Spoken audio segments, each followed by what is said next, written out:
Hello, everyone, and welcome to Secular Soapbox here on Skeptic Haven. Secular Soapbox is a show where we like to share our opinions on various topics, but always from a secular perspective. I'm your host for tonight, Bryce and I am joined by the wonderful Deborah Grace, author of Crucifying the Bible. Deborah, how's it going? It's going well, thank you. I'm happy to be here. Yeah, thanks. I appreciate you coming on to co-host with me. I think this is our first time co-hosting together. It is. And it's your first time co-hosting on Secular Soapbox. So I don't know. You think you might be up to that sometime in the future if this goes well?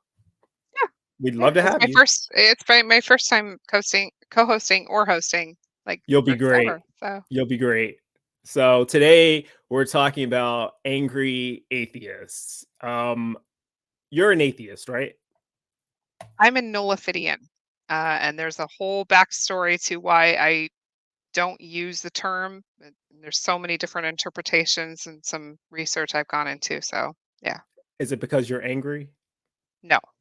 Okay. Have you ever been an angry atheist, Deborah? Oh yes, yes, Okay. So the title did fit at one point. yeah. Okay, well, I'm not angry, but apparently some people are, and at least enough to where this has become a term. But Mhm. I'm not the expert on that. So to that end, we have a panel today to discuss what angry atheists are, what the term means, how it's applied, why it exists, where it comes from, that sort of thing. So joining us are Captain Dadpool. We'll just bring them all in. Captain Dadpool, we have Andy Hall from Laughing in Disbelief. We have Jim Hall, an avid disc golf player. And we've got Paul Koehler from Creaky Blinder YouTube channel. What's going on, guys? What's Yo. up? Hey. Thanks for having me on. Yeah, absolutely. It's good to be here with you. And I guess I should start off with the first most obvious question. Is anyone here an angry atheist? I mean, I'm like angry as default most of the time. At least that's what my kids tell me. So, But it's yes. not related to atheism per se. Occasionally it is, but I mean, I think that can be very situational for a lot of people anyway. I mean, everybody gets angry in certain situations, and when you have to deal with a fundy evangelical that's being particularly stupid, I think that could, anyone could qualify as that moniker, right? Or am I just an idiot? Yeah. How about you, Jim? I was trying to think back before I even started Atheist Edge, like in 2011, 2012, when I was writing my first book. And well, when I finished it, it's edited, it's published. And then the feedback I got from it was, oh, gosh, damn, you're angry, right? And so I went back and reread it. And this was, pretty recently. And I was like, whoa, I was angry back. I mean, it's okay to change. It's okay to be angry. There's plenty to be angry about. It's okay to be on the other side of the fence, to be like Hemet Mehta or Anthony Magnabosco type, to be really laid back and everything in between, the whole full spectrum. I think if one method was the best, we'd all be that method. But it takes all different types, and R and Ra is just as effective as Hemet Mehta. But they go about things way differently. Yeah. So there are different types, and there's comedic approaches to be taken as well. So I mean, Andy, are you angry, or have you been angry about your atheism? I think that anger is my gift that I want to give to the world, to tell you the truth. And that gets wrapped up in comedy 99% of the times. Fair enough. So yeah, I'm angry. I would say I'm angry. Yeah. Okay. And I guess I'll go around the room again after I get to everybody to try to dig into the source of that anger. But how about you, Captain Dadpool? And before you answer, I would say of the four panelists here, I'm probably most familiar with you because I follow you on, Twitter and all of the social media. And I would say that you probably would come off, at least on text, as the stereotypical angry atheist. But I don't know if you would describe yourself that way or not. So I have two moves, and there is absolutely no in between. I'm either, we need to Build bridges, not walls. Look past each other's differences so we can fight towards a goal together as a single unit. And then there's days where I'm like, fuck you, fuck your God, fuck your religion, you're a fucking idiot. So it's one of those two where I just go off. And it depends on my mood, I think. Okay, because the next question I was going to ask you was how many days are you the positive versus the negative? But is it It's very situation dependent. I can go back and forth multiple times in one day. Fair enough. So, okay, so I don't know, Deborah, what is it that atheists have to be angry about? And we'll get to the different panelists to hear their specific stories, but just generally speaking, what is your perspective about why you have the angry atheists? I don't want to call it a trope because that implies that it's not true, and clearly there are some, but the angry atheist person. Well, I think there's probably two types, and I'd like to hear the panel's interpretation here, but I think that there's two types. One that has never been a believer or for a very short time as a child and saw and evolved right out of it by themselves as they were growing up, right? That person is going to look and say, why are you believing in this? And it's causing harm to society, and you're being judgmental and sanctimonious. The other is me, whereas I was indoctrinated from youth and lived like 40 plus years as a Christian. And my anger came out of realizing I've been lied to. And you can't sit there and tell me that there aren't pastors that don't know this information and keep it from the public anyway. Yeah. So where do you guys fall into this category? I guess we'll start with Paul. I didn't. I mean, I had bad experiences in the church. I grew up Baptist. Really early on, I kind of was like, this doesn't make sense. This doesn't make sense. This doesn't make sense. I guess I kind of have that skeptic brain, maybe. I don't know if that's a thing. But I did have issues with people in the church, and that upset me, obviously. But I don't, to this day, still harbor feelings about that. It's when I see people like Matt Powell saying that the government should execute people that are LGBTQ. God, that fucker. That absolutely infuriates me. Yeah. I get that feeling. I just want to beat the brakes off him, but I know that's not the answer. But like that's where I'm sure at. That's not the answer, though. Are we sure? We haven't. He's tried so that nice.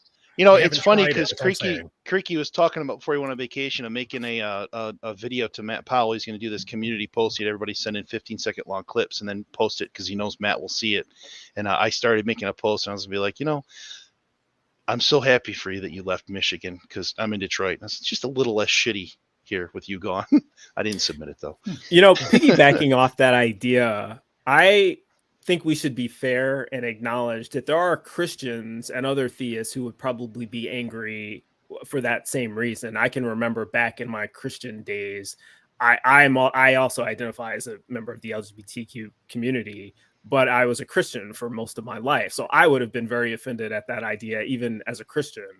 Ironically, I was probably angrier as a Christian than I am as an atheist. So I guess I'm like kind of the opposite of this, of that category. But yeah, so it's not just atheists like that would rightfully be angry over that sort of thing. But it does seem like it would be, the atheists would be more inclined to consider that hateful than most Christians, unfortunately. Yep. How about you, Jim? Your experience? Yeah, I'm a cradle atheist. I've never been saved, never baptized. My parents were Southern Baptists, but they were also hippies. They let me make my own, draw my own conclusions. I was openly agnostic at age 8, and I guess I was identifying as full-on atheist at 15. So never prayed once in my life. So I come at it from a different angle. Really, the whole reason I'm interested in, I'm rereading the Bible Unearthed, but right now, I've read it before, but Israel Finkelstein, and I'm trying to explain to my wife, she's like, what's it about? It's basically he has a vested interest in unearthing things that comport to, because he's a practicing Jew, but he's also intellectually honest, and basically I don't want to give too much of, well, I'll give the book away.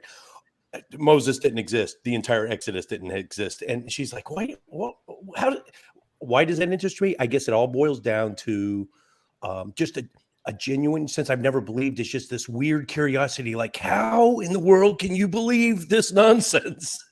It boggles my mind. And I've been trying to get to the bottom of it forever.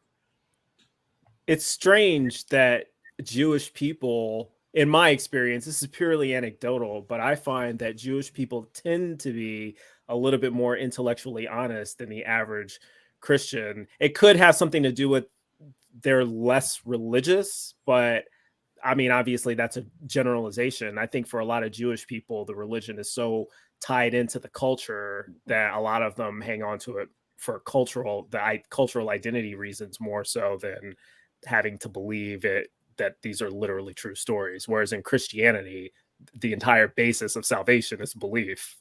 So, but that was speaking about intellectual dishonesty. The source of your anger, as someone coming from what Deborah described as, the type 2, or I guess it was the type 1, who was never a believer. That's very interesting to me. It almost seemed counterintuitive, and it never would have occurred to me that someone who was not raised religious would be angry towards a particular religion. So is it just come from like the culture that you're in, that where this particular religion, Christianity, is so prominent and forced on people? That was directed to Jim. Oh gosh, my mind was elsewhere. I caught part of that. The short version. Yeah, no, the short version was, as somebody who didn't grow up raised in the religion, what do you have to be angry about? Is it just what you witnessed the religion doing? That's just it's just the opposite. I think there was a time when I was angry. I guess when I was writing those 2 books, maybe some anger came out. Like I said, there's plenty to be angry about. The day I gave Atheist Edge away and to another host who's doing a great job, by the way. The day I gave that channel away, Roe versus Wade got overturned. And then 3 days later, church faculty and staff and administrative public school led prayer became legal. Just so ironic. So if I thought mission accomplished, all right, done with Atheist Edge, and we've done, no, the battle's still raging. In fact, it's probably even more so than ever. So there's plenty to be angry about, but I just I've never really felt that kind of anger. I have been labeled a firebrand in the past, but I think the best way, it depends on the person. But for me, when I was in people's face telling them how idiotic it was and how can you believe this bullshit, not that I'm trying to change minds, but it was not effective in changing minds. As soon as I kind of backed off, hey, let me steel man your position. This is what you're trying to say. Yes, that's exactly what I'm trying to say. Okay, now let's try to, not street epistemology is good, but there's other methods that are like street epistemology that are non-confrontational, non-hostile.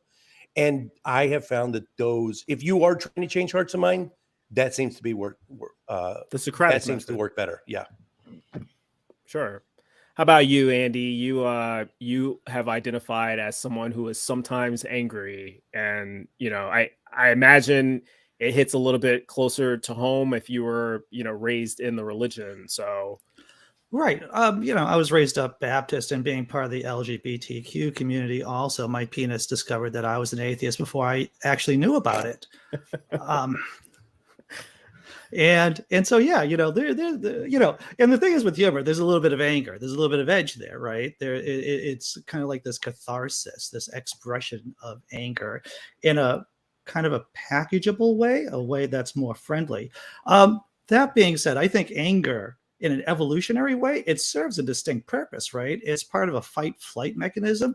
And what it does is it prepares you for action in an ideal world, right? I mean, in an ideal situation when it's expressed in a healthy manner. So if you're angry, then maybe that's also like a sonar, kind of like a radar that tells you that there is something wrong going on. And it prepares you too. It kind of jacks you up. It gets your heart beating. It gets your hands sweaty, and it prepares you to act. So I think, so it's somewhat virtuous, or it can be virtuous to be angry, because it alerts you that there is something wrong. And then it prepares you to actually act on it too at the same time. If anybody is watching and participating in the stream in the chat, if you've got any questions for anyone on the panel, please feel free to ask them. I'm going to go to Captain Dadpool right now. I want to know what it is that you are angry about when you are angry in relation to religion. I'm pretty sure there's a psychologist out there that would probably tell me that when I'm angry and yelling at or cussing out other Christians, I'm really just attacking an aspect of my former self. And they're probably right about that in some ways, let's be honest. But yeah, like I spent 15 years of the best years of my life. I'm about to turn 36, so 15 years, almost half my life, I spent as a Christian believing this stuff that's utter nonsense. And instead of going out and having a good time, I beat myself up constantly for having a good time. Anytime I looked at porn, I would just cry my eyes out because I felt like I was sinning against God. I would spend my Saturdays on doing street evangelism. Like I would go up to random people in strip malls on the beach places, and I literally led people to Christ on the streets on my Saturdays. So I'm like, I could have done so much cooler shit with my life. And also I have this, borderline useless degree that I work so hard for. And I'm like, what's your degree in? Biblical theology. Because I wanted to be either a pastor or biblical scholar or something. But I wanted to please God. I thought I was called to the mission field. I had a divine call in my life, you guys. So of course that's what I'm going to devote all my time and go severely into debt pursuing that, because Jesus. Not to get you off track, but before we get too far away from it, I'm very curious. How many people do you think are practicing religion and leading it as members of the clergy who are actually non-believers for the same reason that was the degree they got, and it would be a waste if they didn't? There's a lot. I've had some old friends of mine reach out and tell me that they're no longer part of the church or anything, and there's people that are the church. So a lot of kids that go to colleges like I go to, they're preachers' kids, they're missionary kids. Their parents are paying for them to be there. Their whole life is tied up in this. So they may not believe it anymore, but they still got to do it because they don't have any other options. So they pretty much just fake it till they make it. And that's the whole purpose of the clergy project, is to help get those kind of people out of that lifestyle. So they're providing an amazing service that's very much needed. Because there are people who don't want to be there, but they're stuck. So it looks like we have a couple of questions, Deborah, in the chat. Did we want to get to those now, you think? Yeah. Well, I actually have a question that I wanted to ask the panel, because I think it was Andrew that was talking about the indignation that is, or I don't know who said it. The indignation that we have is sometimes necessary and accurate for our response. Does anybody else here feel like the accusation of being angry as somebody who's a non-believer is a little bit ironic, considering most of what's coming from the other side of the aisle is saying that we're angry, but they're not showing love. They're actually showing anger. Yeah, for me, I will definitely say it does seem ironic. At least it would for the group that considers only atheists to be the angry ones. There's probably some Christians and other theists out there who would acknowledge also being angry, but they have a righteous anger. Yeah, and a lot of them, frankly, would deny it. They would pretend like they're not. That it's only atheists. Classic projection at that point, isn't it? Yeah. There's this famous sermon, but I think it was by Jonathan Edwards, "Sinners in the Hands of an Angry God." There's no book call, with the title of Sinners in the Hands of an Angry Dawkins, Richard Dawkins, or Sam Harris, or anything like that. There's not Yeah. yet. Or sinners in the hands of a loving God. Like where's that? Exactly. Well, that doesn't get any press. That's what it does. We let's go ahead and take the question from Big Zebra, the first question, and it's for everybody. When you guys interact with creationists, does it make you laugh, exasperated, angry? What is your general interactions like? And I'll go around the room. Let me go in reverse order, starting with Captain Dadpool, because you probably have some colorful stories. It's tough because part of me wants to just grab them and try and shake sense into them as aggressively as I can. But another part of me is like, I get it. I used to be there. I understand how they're thinking. And I also understand that being angry towards them is just going to push them farther back into that hole that they're in.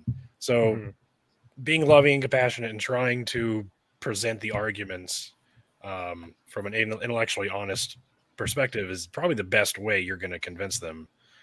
So that's what I try to do. There are certain Christians that I don't give a shit about deconverting or whatever. I don't like, go be a Christian. I don't care. But there's some people, like I have Christian friends. I just had a charity debate with Exploring Reality the other week.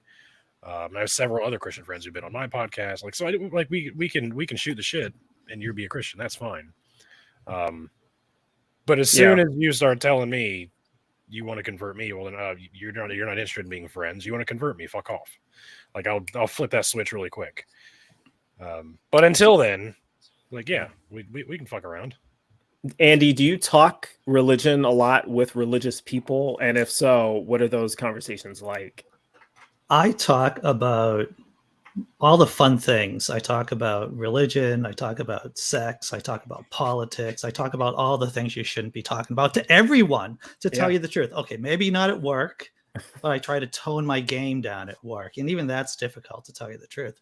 But yeah, I'm an out of the closet atheist at work. People know that I'm an atheist. Where if you don't mind us asking, where do you live? You don't have to give us the address, but like I do live in a blue state, and I probably live in the bluest part of the blue state.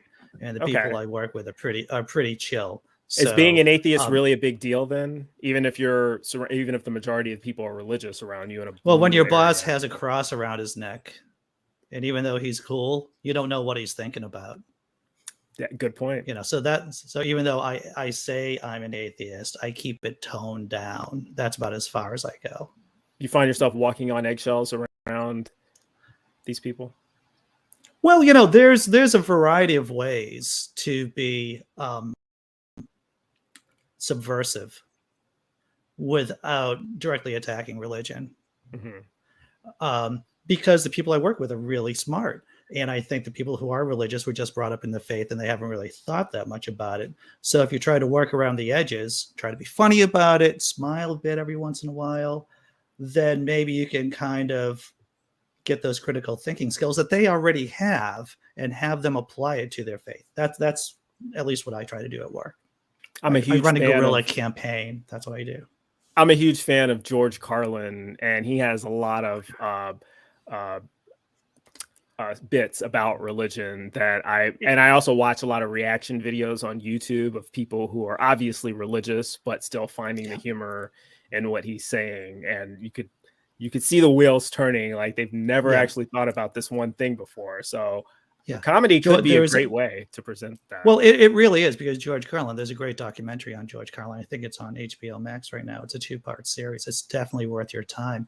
I was just watching a 1-minute video of Mark Maron, comedian Mark Maron, just go at it with a Christian heckler, and it's absolutely brilliant about how Mark, talks about Jesus as a magical Jew, and he talks about, a Jew that could do magic tricks, and then he talks about Harry Houdini, who happened to be Jewish, and David Copperfield, another magical Jew, and he just completely deals with this Christian heckler within 55 seconds, maybe, and he does it in a devastating manner with a smile on his face, and he makes great points and makes the crowd think about it, and hopefully the heckler too at the same time.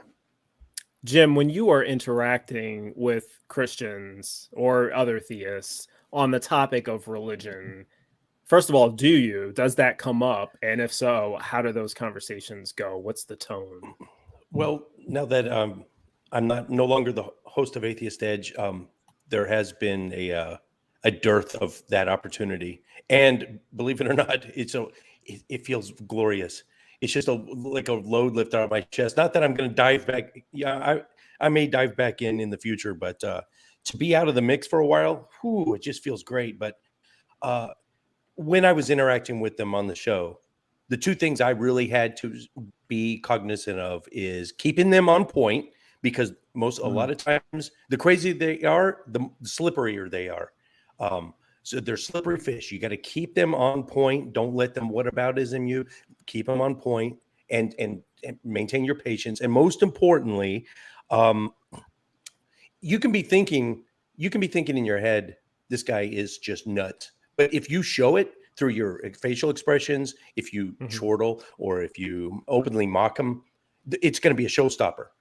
It reminds me, before I started Atheist Edge, I used to follow Dogma Debate. You guys remember Dogma Debate, that podcast, David Smalley, back when he was in Dallas. He's in LA now doing the stand-up comedian thing. I think he's got a different podcast now, but so yeah, I used to follow Dogma Debate, and they had Robert Price on, who brilliant scholar. If you on the subject of religion, he's up there with Bart Ehrman and Richard Carey and all of them, right? But they started getting off into politics, and boy, I had no idea how far right, conservative leaning, conspiratorial nut job he was on that particular issue. And David Smalley played it wrong. He openly mocked him. He and his co-host laughed at him, and they got hung up on him. Robert Price hung up on them. Yeah, and they had to finish the show without their guest. So it's a deal breaker. It's a showstopper. It's important to whatever you're thinking, don't show it to them. And if you're trying to have a fruitful debate or a fruitful discussion, don't show them how much you think their ideas are. And who knows? We're all biased. They might have a nugget of good information. We should be willing to change our minds. I'm talking too much. The Bible contradiction when Quirinius was governor of Syria was around the time that Jesus was born, but also King Herod was still a king of Judea. But there's a 6-year gap. King Herod died. There were 6 years before Quirinius became governor of Syria. Jesus was supposedly born when Herod was king and when Quirinius was governor of Syria. But there were 6 years in there that they don't overlap. And I thought this was a contradiction, but I'm not going to go into more detail. But it was explained to me, and I saw with my own eyes archaeological evidence. I no longer make that case. I don't believe that to be a contradiction anymore. So we too are capable. We should be open to change our minds as well. Let me ask Paul, and then we'll get to the other question in the chat. Paul doesn't eat the crust on his pizza. Fucking Mikey. How do your interactions with Christians usually go? So I guess that really depends on the situation. Like my mom and my sister and my niece still are very Christian, very Baptist, go to church, every Wednesday, every Sunday. My mom is also very, very open-minded. So, and it wasn't until very recently that I actually had that conversation, like within the past 6 months, that I had that conversation with her that, I'm atheist and I don't believe the same things that you believe. And, and it was a good conversation. How did that come up? I can't and the reason remember. I'm asking, this is tangential to the discussion, but my mom knows, but we've never actually had the conversation, and I wouldn't know how to even bring it up. She's a believer, but I think it had something to do with I was supposed to go over to there because we live in the same city here in Michigan, and I was supposed to take one of my kids over to their house for dinner, and I couldn't go because I had something going on for a live stream for Creaky or something. And then she was asking me about that, and it was just kind of an organic from there. Like, yeah, so I don't believe in your God. Sorry. Yeah. But it wasn't quite like that. But but my mom's a very, very understanding person. Like, most of my immediate family is all LGBTQ. My kid that just made me a granddad is non-binary. A kid that's trans, and my mom, they were very, they were worried to tell grandma because they weren't sure how grandma was going to react, because grandma is very, very Christian. And I was actually on the phone with her, and then my kid V, who's non-binary, and we were on a speakerphone, and my mom goes, it killed me. She's like, well, I'm your grandma. If I don't have your guys' back, who's going to? And I was like, yeah, you're the shit, Mom. You know? I mean, I guess it helps when you're close to people. Yeah. If you're like my family, most of my family is Christian. We have, just to answer the question myself, we have plenty of fruitful discussions. Yeah. We don't talk a lot about theism versus atheism. They know what I am based on what I do, but but that's pretty much it. And everyone's kind of cool with it. They're more on the liberal side of Christianity. So to them, it's like each to their own. So, Deborah, what do you think about, like, as far as angry atheists are concerned? Is the anger directed towards the religion, or is it directed towards the people practicing the religion, or both? Well, I think it's the behavior more than anything. And so my question for the panel is, like, the one thing that really gets me going as a non-believer is when somebody says, well, you were never a real believer to begin with. How do you as a panel answer that without getting furious? Go ahead, Captain. Like I said, I spent my Saturdays evangelizing to people in the streets. Like, how many Saturdays did you spend evangelizing to people on the streets? Did you ever do that? No? Oh, so then who's not the real Christian? Like, y'all have no fucking idea how deep in the shit I was. So, but I'm also not offended when they say that, because that's the only argument that they have. When you come against them with just the insurmountable or the mountain of evidence that proves their religion to be false, then that's what they default to. Like, oh, you were never real Christian. It's an ad hominem. That's all they can do. Yeah. No true Scotsman fallacy, right? No true Scotsman. Yeah. So yeah, I find that most people who use that argument or have that as a response, they're not good faith actors. I don't think that they even necessarily really believe that. I think it's just kind of a defense mechanism to say that. Yeah. Well, it's also, there are some who do. In scripture. There's actually scripture that backs that up, so it makes it difficult. But I've now started saying, oh, so you can divine my heart and my thoughts, and you knew what my relationship with God was. So, first, divination is witchcraft, so you should repent for that. And then second, it's a lie, so you should repent for that too. When you said that there was scripture that backs it up, there's scripture that backs up believers who are now atheists. They were never believers, or that they were? No, that they never were, because those. But there's also on the other side, like those who have tasted the truth and walk away. There's so many parables. Scriptures. Jesus talks about the parables of the mustard seed. I think it is, where I might be mixing my parables up, but the scattered seeds, I think it is, where some have fallen away and some. How do you have a fallen away if they weren't true Christians? Right. So that's that would be another biblical contradiction.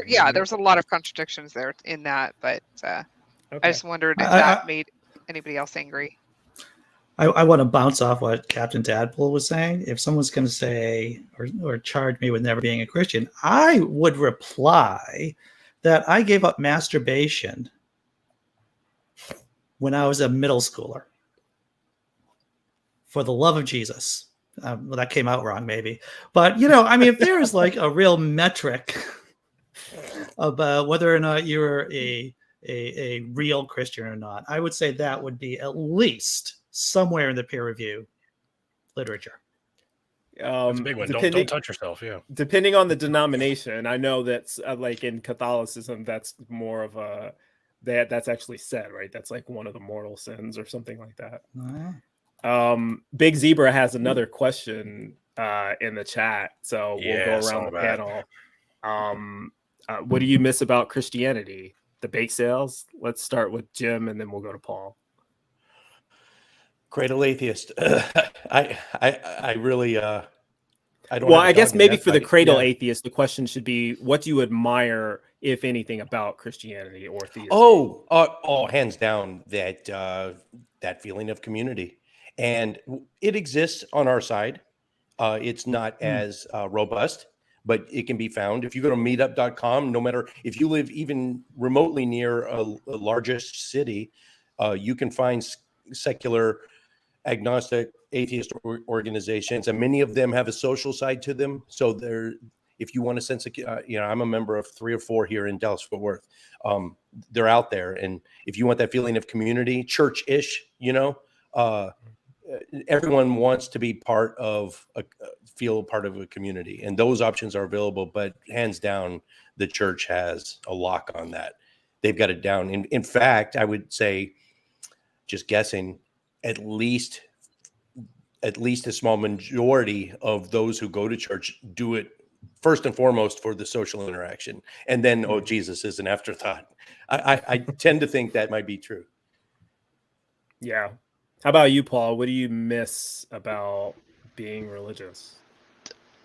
Not a whole lot. Fair Honestly, enough. I mean, so the community thing is definitely something I can see advantages to. But I was such a weird little fucking kid that I didn't really get that sense of community from the church, and the shit that happened to me in the church. Every time we go there, I never ever got that, because I was always just like, okay, what's going to happen this time?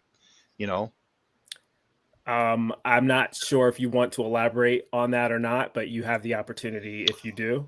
Well, I was it's a youth pastor was inappropriate. We'll just leave it at that. Okay. So That's and unfortunate. that was starting at like 8 years old. Wow. So yeah. Yeah. So what denomination was that? Baptist. Okay. So it ain't just the Catholic Church. No. Oh no. Really no. isn't. There was a very large report that just came out, like hundreds and hundreds of cases just within the Baptist community. Yeah. I made a video on that. Yeah. I'll let you answer the same question, Deborah. I'll take a stab at it afterwards. But do you miss anything about Christianity beyond the community aspect that Jim was talking about? Well, that's one of the reasons why initially coming out of my belief in the Bible was that I had been shunned by almost everybody. And so how do you not be angry at that? Because that just showed how shallow the relationship was, that it was based on, I believe exactly the same way you do. And so now I saw it as, okay, well, you need me to believe the way you do. What, for validation? Why can't we just have a friendship, a relationship, girls' day out, whatever, without the belief in the Bible? But I also knew the apologist argument that, if you're supposed to dust your feet, if they don't accept it the same way you do. And that made me angry too. I was like, well, that's not really loving. So how is this God of the Bible about love? I had a right to be angry. I had every right to understand that all these boundaries had just been crossed, and that and it was necessary to process through those emotions. So those who are invalidating somebody's anger is also it's an emotional abuse. So psychologically, that's inappropriate as well. So you have an angry atheist. Let's find out why you're angry. Let's talk about that. But that's not where the belief is in the faith. It's psychologically very damaging. For me, I would say that so to answer the question, is there anything that I miss about Christianity? Yes. And my answer might be a little surprising to some people. I would say that I miss the sense of knowing that there's an afterlife to look forward to, possibly, or that there's some sort of purpose for all of the harm and evil that goes on in the world, some like explanation that a higher power is going to make everything right in the end. And when religion goes away, you realize that everybody who's been fucked over for, throughout human history in every society, they were just fucked over. Like there's no redemption of any kind. Like children who die of starvation in Africa, they died of starvation in Africa. There's like, they don't get to come back. And that's like a shitty way to look at life, like when that realization hits you and you're like, wow, it's really depressing. At least when you're a Christian, you can like bullshit yourself into thinking that everything is going to be good in the end. But when there's no God and there's no supernatural and there's no magic to make everything right, you realize just how shitty the world is. So I would say that in some ways, it opened up my eyes to the reality, but in other ways, ignorance is bliss, right? Like if you're taught a doctrine or dogma that says children are innocent and they go to heaven, even if they suffer on earth, that kind of makes you feel a little bit better about the crap that happens here. And then when you lose religion, that goes away. I also remember I'm afraid of flying. So whenever I would get on an airplane, I would like do a little prayer to myself and have this feeling that I was going to land safely because I prayed to God and I'm important enough for God to care about to magically protect this plane, but not all the other planes that have crashed. I used to think that way. But now that I don't have that belief and there's no one to pray to, and, I don't think that it would work even if I did. Yeah, I kind of lost the feeling of safety and security that comes with mundane things. So I would say that those are the things that I miss. Okay. Bryce, Bryce Roney, you're my favorite Chef Boyardee product. I'm going to say this right now, and because you left me for the last person, so I can put a period on this. And I want to bounce off what you're saying. Comedic standpoint. Is that go ahead? It is one thing to think about all the people who have suffered pointlessly, needlessly, right? Because they're not part of the plan, because God had a plan, even if it was horrible at point. You can kind of like square that circle in your mind. But if you have suffered personally, and then you realize that there is no God, then that suddenly, it is the thing that cuts you to the quick. It is the realization that all the suffering that you yourself have had to endure has been just not part of a plan. Mm. There's no bigger reason. Yeah. Deborah, and this grace is kind of existential weight on you, that there is no justice in the world except that which we make it. And if you're not angry about that, I don't know what you're going to get angry about. I agree. Deborah? Yes. You had a question, didn't you? Or is that the question you asked 10 minutes ago? Yeah, that's I think I'm sorry, there was the question's Big Zebra. It's for Captain Dadpool, actually. Wants to know. We do have another question in the chat. Did any of you feel alone after leaving the church? Let me answer the question from Big Zebra. Well, let's go ahead and do that question, and then we'll do it in reverse order. So they asked, did I ever pass out tracts? Yeah. So the only tract I had was, I'm fucking embarrassed to say this shit. If y'all remember Ray Comfort's The Way of the Master evangelism type program, he had $1 million bill tract, and I gave those out a lot. I was never the guy that left it as like a tip for the waiter. I never did that. Fuck those people. But yeah, I did that. I carried like a stack with them everywhere I went and put them in like tip jars at gas stations and stupid shit like that. You actually brought up I just totally had forgot about it completely, but my family had tracts too, and I would slip them into the little slats in the lockers at school. Yep. So yeah, I totally forgot I did that, but I did that. I didn't even. You learn something new every day, because I didn't even know about that. So. And this is how it becomes how do you not get angry, or how are you not angry from those experiences? Because it's like it infected you. It's like the dirt under your skin kind of thing. So you got to be able to work through that. And a lot of the times, anger is the manifestation, or humor, one of those two things. Angry humor, or both. Angry humor. One disguised as the other. Let's put Stephanie's question back up. Wants to know if anybody felt alone after leaving the church. My answer is kind of short this time. I'll start with me and then go around. I was never really big into church, even as a believer. I did most of my stuff on my own, Bible study, online evangelism, apologist type stuff. And so when I gave it up, I still maintained relationships with some of the people in those communities. And then I made new relationships with people from the opposite side. I never really felt attachment to any particular church. I saw them as all kind of, boring or corrupt or not teaching anything that made sense. And I didn't spend a lot of time going to church. So how did everybody else feel? I imagine you, Deborah, felt lonely just because of the way that but on the other hand, it could have been a relief for you.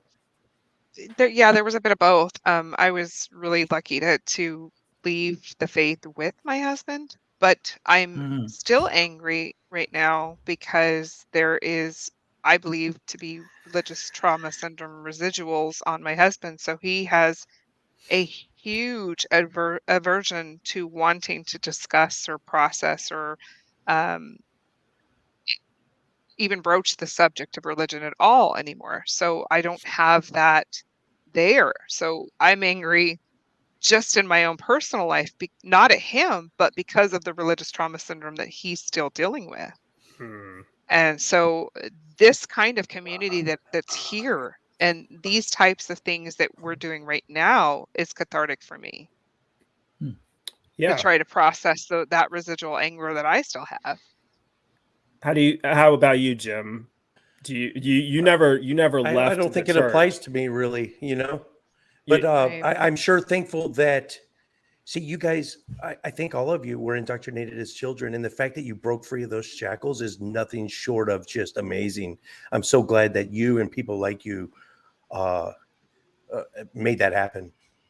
What about the people you're related to? Because you have family, you said, that was religious, right?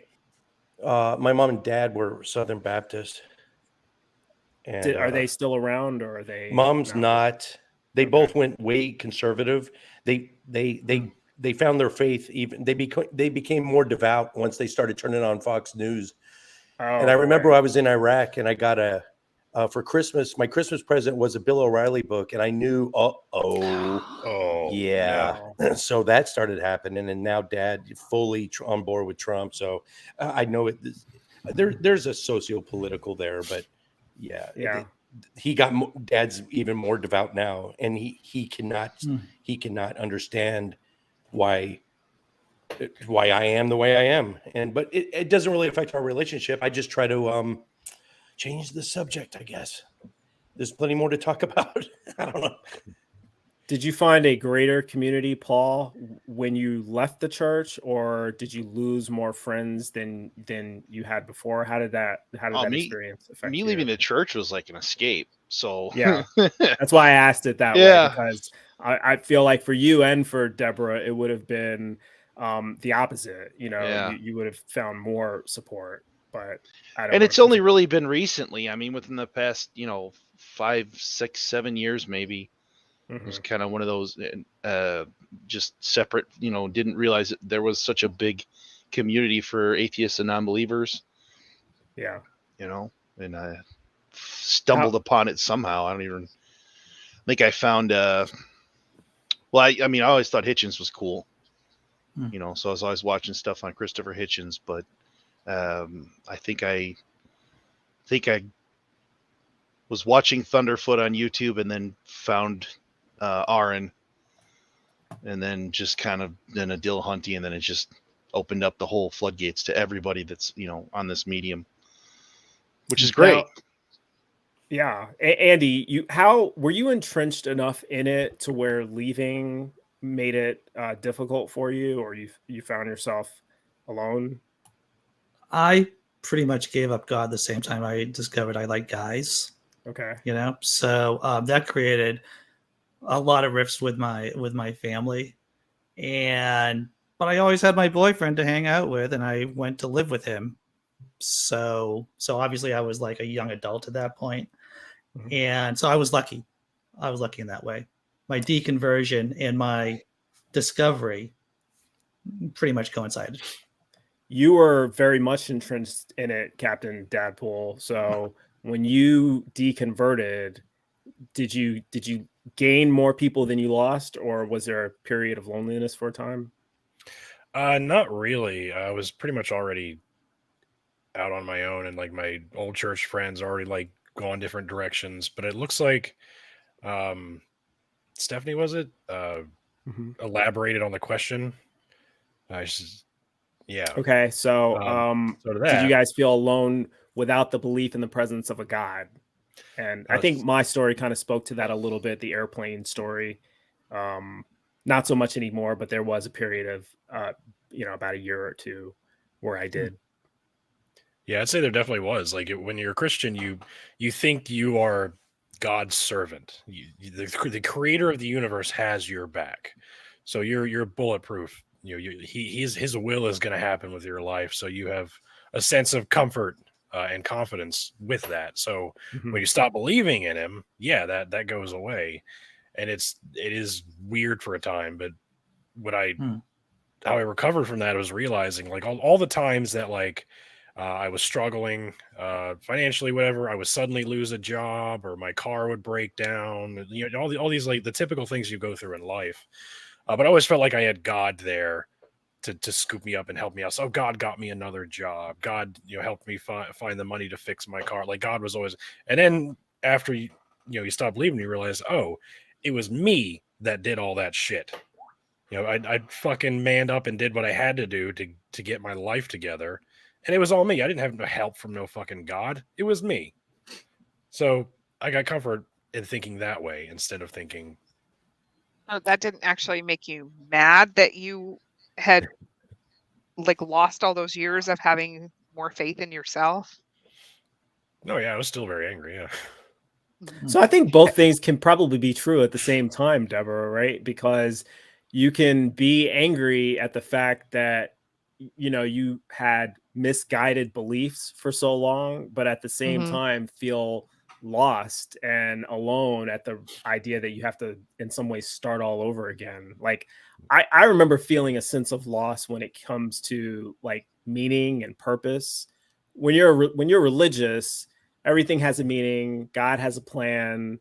Right. You don't have to do any thinking really. It's all explained, it's all in the book, right?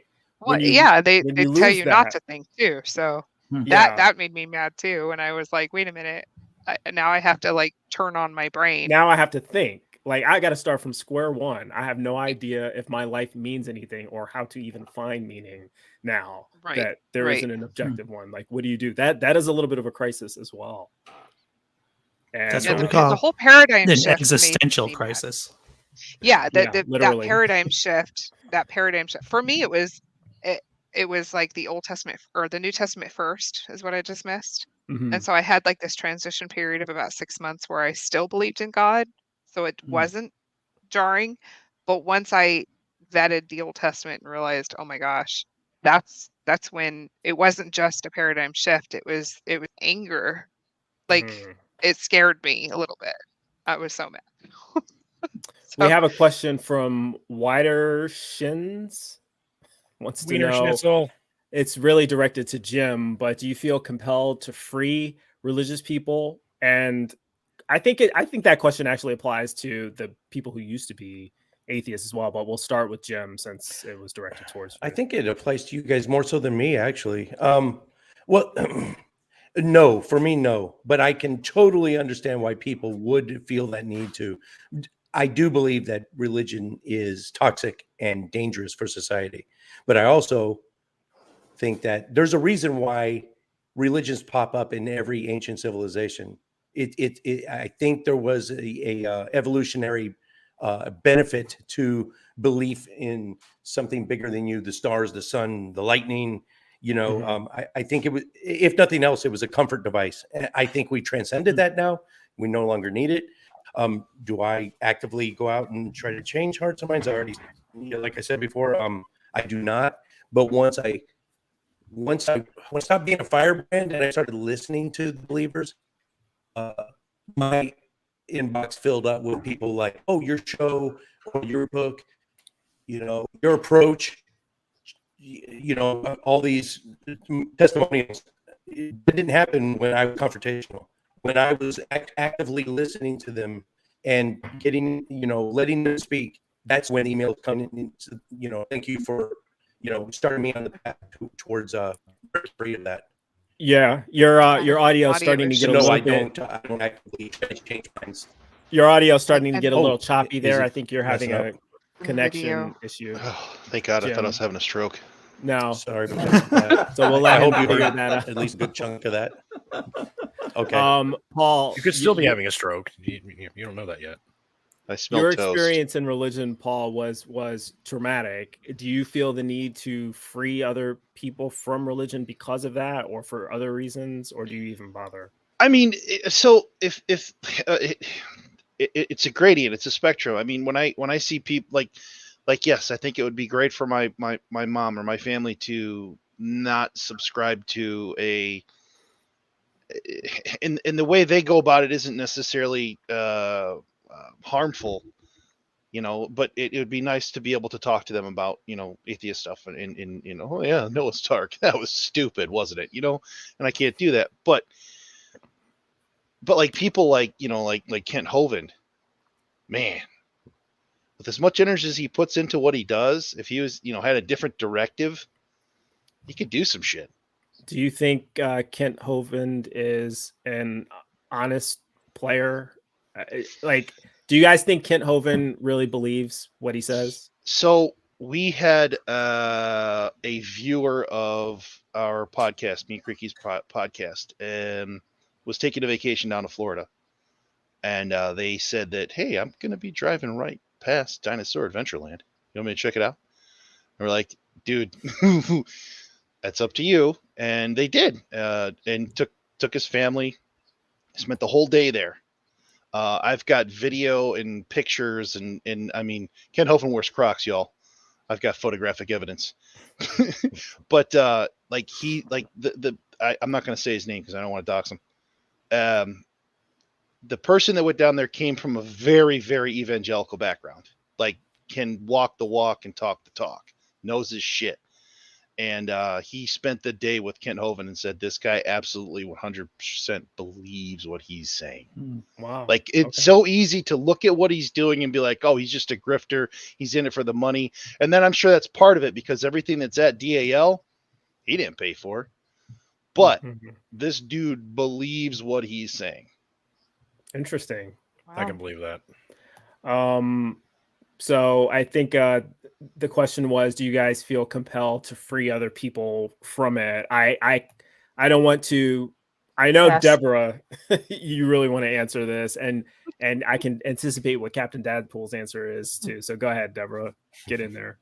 Yeah, I obviously do, because I know I feel betrayed, and so that feeling of betrayal carries on to a desire to free other people, and so that's sort of become my mission, to free other people, or at least give the those who want to free other people better discussion and references, those who are cradle atheists who don't know the Bible very well. So I've made it a point to arm them with the apologist arguments and how to debate those properly.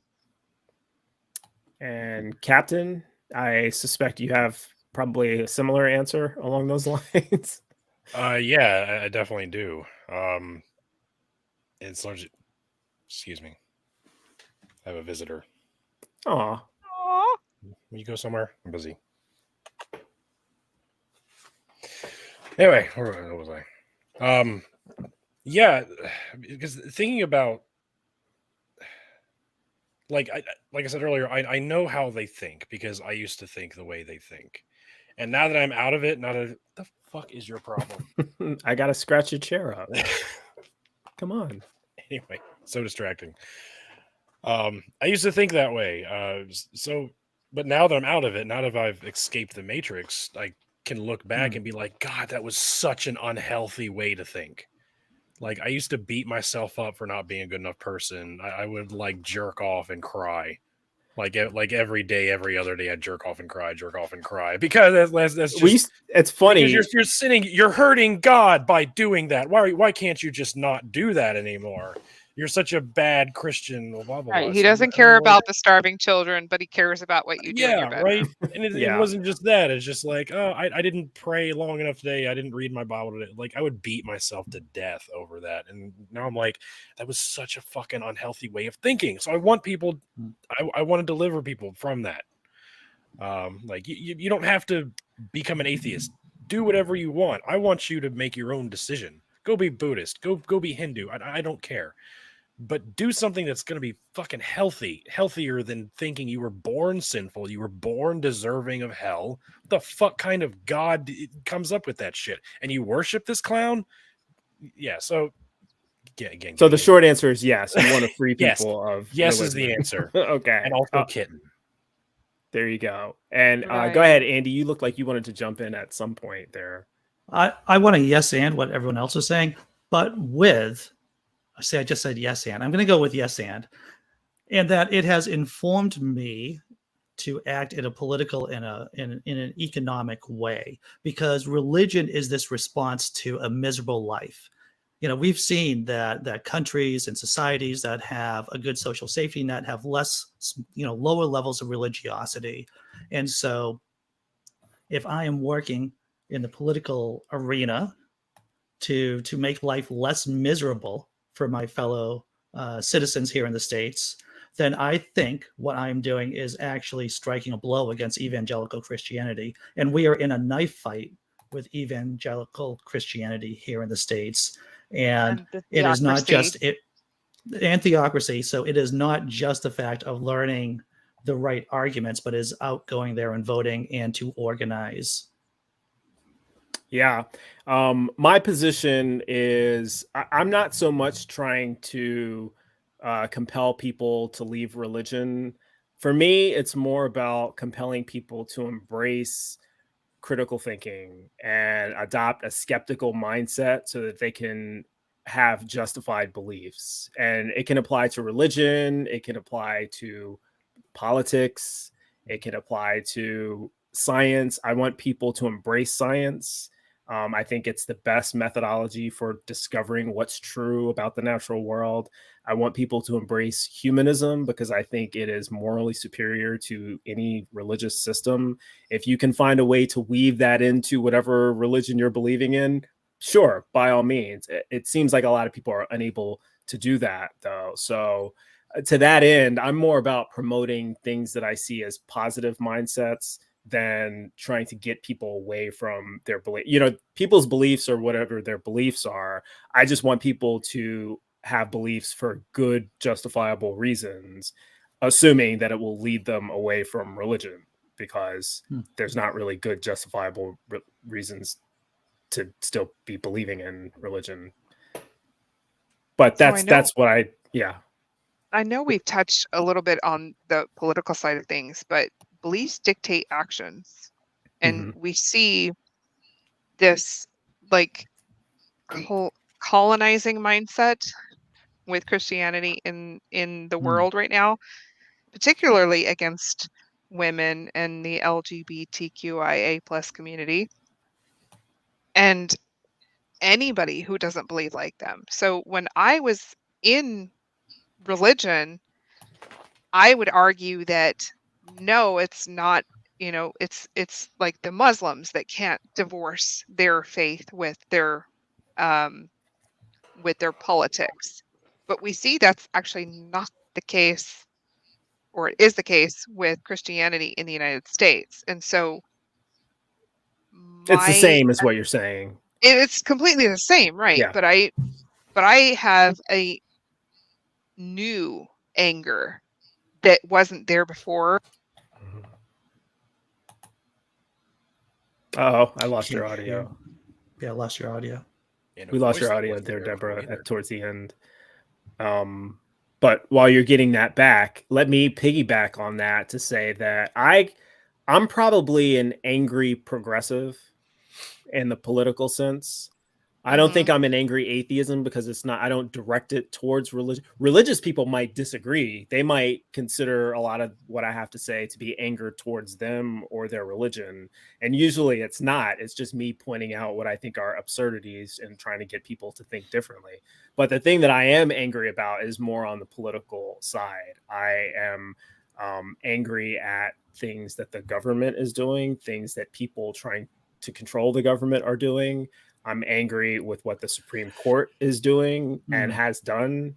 And religion does intersect with a lot of that, but that's like, to me, that's the second part of it. It's starting from like the decisions that are being made by these politicians who are all fake Christians, by the way. None of them, like, do we really believe that these people believe in, you know, some of them do, I'm sure, but I don't think that all of them claim Christianity, but how many of them are? Well, yeah, there's a lot of lot of politics in there. There was a Republican leader who, like 2 weeks ago, was giving a toast to his son who married another guy, and then he voted against. Yeah, Andrew knows that. Yeah, they're all hypocrites. Yeah, they're all hypocrites. How'd that make you feel, Andrew? Angry? I think that's the right answer. I think that's the only answer. Right. Yeah. It's and I just want to say once again, it isn't, and I'm not, though apparently I'm a big proponent of anger now that I keep talking about being angry, but it is anger in service of rationality, right? In service. Anger is and I'm going to be trite. I'm going to say trite words right now. And that anger, it is useful, but it should not be your master, right? I don't think the Stoics would say, the elimination of anger is the goal, but having reason manage your anger. So it's directed in a healthy way. I think most of the fundamentalist Christians in this country, the United States, they hate this country. They hate the Constitution. They hate everything the country stands for right now, which is why they're trying to turn it into a theocracy, and when you hear politicians getting up there saying this should be a Christian nation, the Bible should be guiding how the government runs, not or whatever stupid thing Lauren Boebert said. This idea of Christian nationalism, which is another name for white supremacy, by the way, in case you guys didn't know, they all intersect with each other. That's the dangerous thing to me. It's not really the religion. It's the combining of the religion and politics that I want people to get away from. That's what I'm angry about. I think if you have a religious movement within a country that gets to a certain critical mass, it is more likely than not that it will want to take over. It seems to be a metastasizing kind of meme. It's fake religion is what I'm convinced of. I mean, I do believe that a lot of the people, they do believe that it's true, but the religious movement or the right-wing populist movement that has religion behind it, it's all based around fake bullshit. I mean, Donald Trump, you can grab him by the pussy. Are we supposed to believe that this guy is religious? But they think he's the second coming of Jesus. Like, they're pretending that this is Christianity and that MAGA is Christianity. And that's what the country, they really want it to be a MAGA country. They don't they're not promoting anything Christ talked about. Are they, Deborah? I mean, maybe I'm wrong. You know the Bible more than me. Is right-wing populism, is that the Christianity that Christ supposedly taught in the New Testament? Well, claiming that we live in a Judeo-Christian nation, and claiming that our founding documents are based on the Bible is completely laughable. If you go down the Bill of Rights, if you go through the documents, you're going to find that freedom of speech is not anywhere in the Bible. Right. And in fact, it tells women to stay silent and only ask your husbands if you have a question. Right. You can go down the whole line. Like when you're not supposed to have somebody quartered in your house. Bible says if you have the means and somebody asks you for help, but do it. So, I mean, there are no boundaries in the Bible, and yet that's exactly what our founding documents were intended to establish boundaries. Go ahead, Captain. Yeah, the Christian politicians that we hear every day, they're working so hard against their own interest. Here's what I mean. If you're a Christian, all right, your goal is the second coming of Christ. Like if you're a Christian, that's what you are expecting to happen. Jesus to return, right? Well, when is Jesus supposed to return according to the Bible? When Christians are persecuted. When Christians are being very, very heavily persecuted, because Revelation was written shortly after the reign of Emperor Nero. Nero lit Christians on fire to illuminate his gardens. Like that's why Revelation was written, as a way to be like, don't worry, Jesus, it sucks now, you guys, but Jesus is going to come back and he's going to deliver us. So biblically, Jesus is supposed to return at a time when Christians are persecuted, hated, executed for their beliefs. So all these got people like Lauren Boebert and all them who want to set up a Christian nation. Marjorie Taylor You're working Greene. against your own interest. If you're a Christian, why are you fighting to be the one to persecute people? Now Like, I found a these hole. pastors who are like, line up all the gay people and shoot them in the back of the head. Like, I found a hole in your argument, Captain Dadpool. oh please, I found a hole in your logic, because oh man. Marjorie Taylor Greene and Lauren Boebert and all of these people, they would argue that Christians are being persecuted. Yeah, and Donald Trump too. Didn't he And just Donald say Trump too. like In fact, he's the most person persecuted. ever, is- you guys? Yeah, but are the Christians being oppressed in this country right now? No, they've got the majority. They're exacting their agenda, They're and on it's top of the everybody food chain. else who is. I know everybody else is being oppressed. It's oppression to conformity. There The only supposed to be place in free the will. world. There's no free will when you're actually legislating your But they're beliefs. not allowed to oppress. They're not allowed to impose their religion on everybody. That's why they're oppressed. That's how they're being oppressed. There's few We just want to tell places- everybody what to Spot do, on. you guys. There's Spot few on. places in the world where Christians are actually oppressed. They're oppressed in parts of China. Christians are oppressed in Pakistan, Yemen. I doubt anyone knows about Christianity in North Korea, but certainly anyone practicing it, that would probably be persecuted there. Oh yeah. That's about it. Right. In the rest There's- of the world, Christians bunch have a of countries persecution. in the Middle East that oppress. I've got a lot of Chaldean friends who are, they're Catholic. But, Yeah, I they tell mean, me it's definitely in there. It's very much not the good thing. sure. Yeah. So yeah, Pakistan, Yemen. There's a few places in the Middle East where you have Yeah. sizable enough Christian populations to where they would experience persecution from the government, society, pretty much everybody. It's not allowed there, right? Just like in North Korea. But the difference is most places in the world, Christians have a persecution complex because they're blessed for being persecuted according to the Bible. So they have to be persecuted even when they're not. So of course the Christians in America think that they're all being persecuted. I mean, they think And that, that's why it mixes so well with fascism, is that fascism, there are these grievances that need to be addressed. well, it's all, And it's that's why all, this kind of that's what Christian nationalism, I mean, that is the link between Nazi Germany and the fundamentalist right in the United States. And I'm not trying to make a Nazi comparison per se. I'm not saying they're as bad as Nazis. The point I'm making is the ideology came from the same place. Nationalism is fascism. You know, that's where fascism begins, with these notions of nationalism. And in that case, it happened to be Christian nationalism, just like it is now. So, you know, I think they would be as bad as Nazis if they were given the opportunity. if we let them become that, that's the Absolutely. danger. You know, when we have people like, you know, Clarence Thomas on the Supreme Court, who he overturned women's rights. Now he wants to overturn gay rights. He can't overturn interracial marriage because that affects him. So he'll keep that one. But when he's dead, the rest of them on there, they'll do that too. This isn't a slippery slope argument, by the way. He's literally said that he wants to do that, you know, and they all agree with it. So yeah, I think I spent enough time talking. Clearly, I'm angry about something. Well, Not we're all religion angry for per different se. I don't things. care what people believe. I just want people to think rationally. So Hmm. let's wrap it up with some final thoughts. Let me start with Paul here.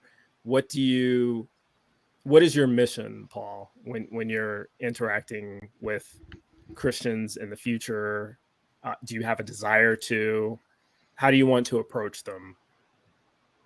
Well, always with a modicum of humor, I think, for me, because I am mentally like 12. So I have to, because I'm not smart. And once again, it goes back to it depends on the person, depends on the situation. I'm on that cesspool Twitter all the time.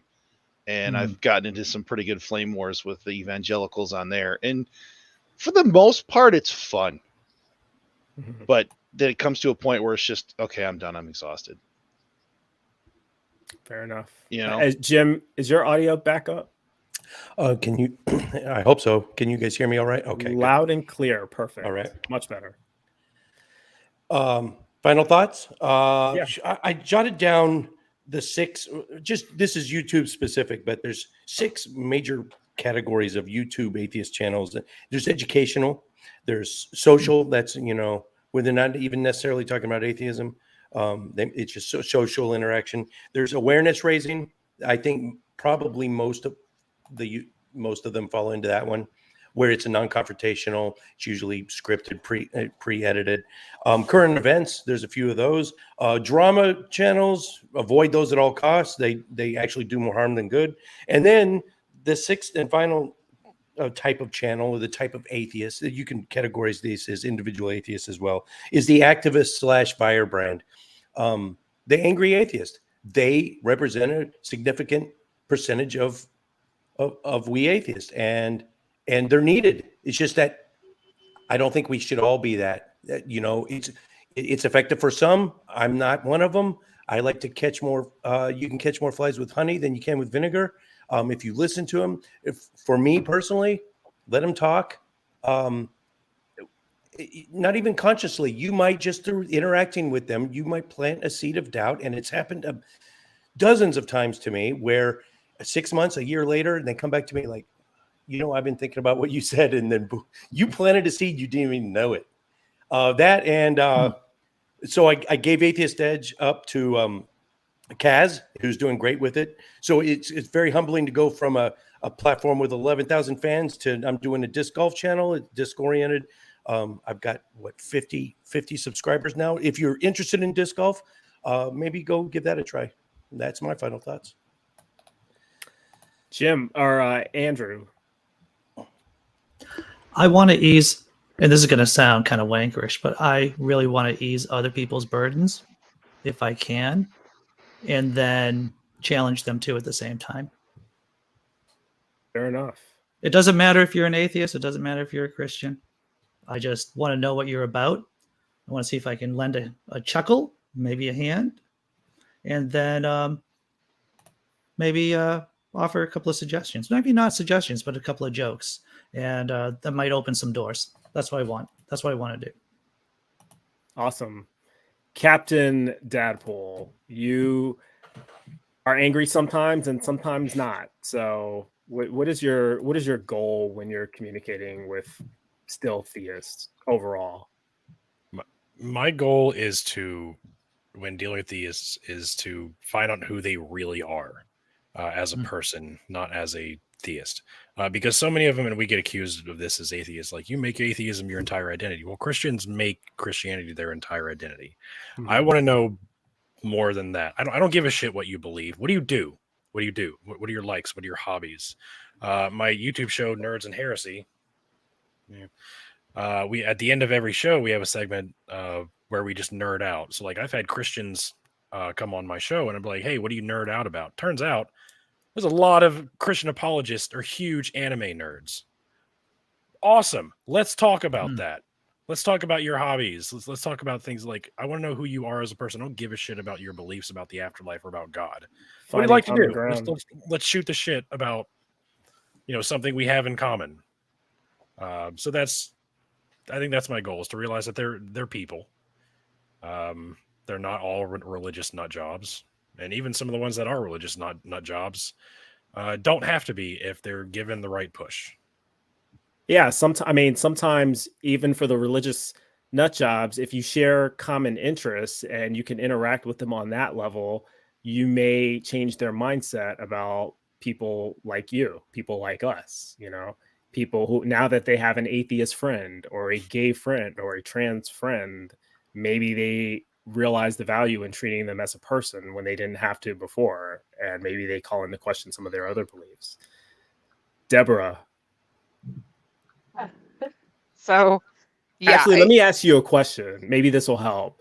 Okay. Because considering what you do, and it's piggybacking off of something that Jim said, comparing the different styles and approaches to dealing with theists and these arguments. What is the value of being angry or presenting as an angry atheist to Christians? How does that help? Or does it? Well, it depends. It's about knowing your audience. It's kind of gauging and reading the room properly. But there are those who would come at me immediately right off the bat. You're going to hell. There's a special place in hell for you. You're just, and those are the types of people that I respond as calmly as I can, and because it's only highlighting their level of hate and intolerance when Christianity and their mantra for years has been love, love, love, love. God is love. We're love. We're the ambassador of Jesus, who is love. And so I let them kind of shoot themselves in the foot. There are others who, especially if they're saying, this isn't your place, you shouldn't be speaking, you're a woman, you have no authority, and I'll just shoot back at them. Well, if you don't respect me as a person because you think that my vagina interferes with my ability to comprehend information, It just then blocks it. It absorbs. why are you even here? So yeah, it's about reading the room, but there is a level of anger that I think is necessary because I'm like, I'm not in your book club anymore, so I don't need to be civil to some of them. And to those, I'll go, let's go. I know the Bible better than you do. So yeah. and I can pretty succinctly shut some of them down. God damn it, Wiener Schnizzle. So there was a comment that we passed a long time ago, but I did want to go back to if we can find it, from Jimmy Harrington. Mentioned that Marjorie Taylor Greene is literally convinced that LGBT community is trying to replace the cis hetero community. And this is basically the homophobic version of white replacement theory. So yeah, that I wanted to highlight that or talk about it just because it kind of follows along from what I was saying. The thing that I'm really angry about is these politicians. If you want to have religion, believe whatever you want to believe. But once you start trying to legislate your beliefs onto me, then we have a problem, especially if your beliefs involve attacking the type of person that I am. Go fuck yourself, that's where my anger comes from. And it's not all Christians, it's not all theists, but it's definitely the people like that who are trying to use their power to take your rights away and to take your personhood away. Fuck those people. Okay. So now I'll tell you how I really feel. Right. I think this was a great discussion. I appreciate all of you guys coming on to talk about this. I had never considered the Angry Atheist before. I kind of knew what it meant, but I never really considered myself one. But it's given me a lot to think about. I think it's given the chat a lot to think about as well. So I would like to give a shout out to everybody who participated in the chat. We really appreciate that. I feel like this conversation could have gone on longer, but we sadly, it's a broad topic and we have limited time, but I'll have to invite you guys on again to do part 2 of this, because I think there's a lot more angry atheists out there as well. So what do you guys say? What do you think? How do you feel now? Are you angry right now? No. It's been fun though. Good. We'd love to come back and talk about it more. Nobody can be mad when there's a kitten on the panel. There you go. Don't make There me you go go. get my bunny. Let me say thank you to all of the people on this panel: Captain Dadpool, Andy Hall, Jim Hall, Paul Koehler. Did I say your last name right, Paul? Nope. Okay. You want me to say it correctly? It's Koehler. It's okay. Koehler. There you go. 45 years now. I'm used to it. And a very special thanks to Deborah Grace. Deborah, come back and do this again with me if you care to. There's no hate like Christian love. That's a tagline that I heard from. I think it might have been Captain Dadpool that I'm stealing that from. That's a pretty common phrase that goes all over the place. But I think I heard you say it. Oh man, roll with it. Tell him you got a trademark. He owes you royalties now. Yeah, I'm not giving you credit, but you're definitely the person I heard it from first, and so I think I might use that. I stole it from several other people, so my going out tagline. Do me a favor, guys. If you like this stream, like and subscribe if not already subscribed. And I would like to give a shout out to all the patrons as well: Kathy Cotton, Cindy Plaza, myself, Deborah Grace, Sunny Shell, Aaron Coalson, and Phil Calderone. We appreciate that. And you guys can find links to everybody's social media in the description below. And yeah, that's pretty much it for Wes, Aaron, Sunny, Kat, Trentville, Shane, Randolph, and Jena. I am Bryce Aroni. We will see you guys next time on Secular Soapbox.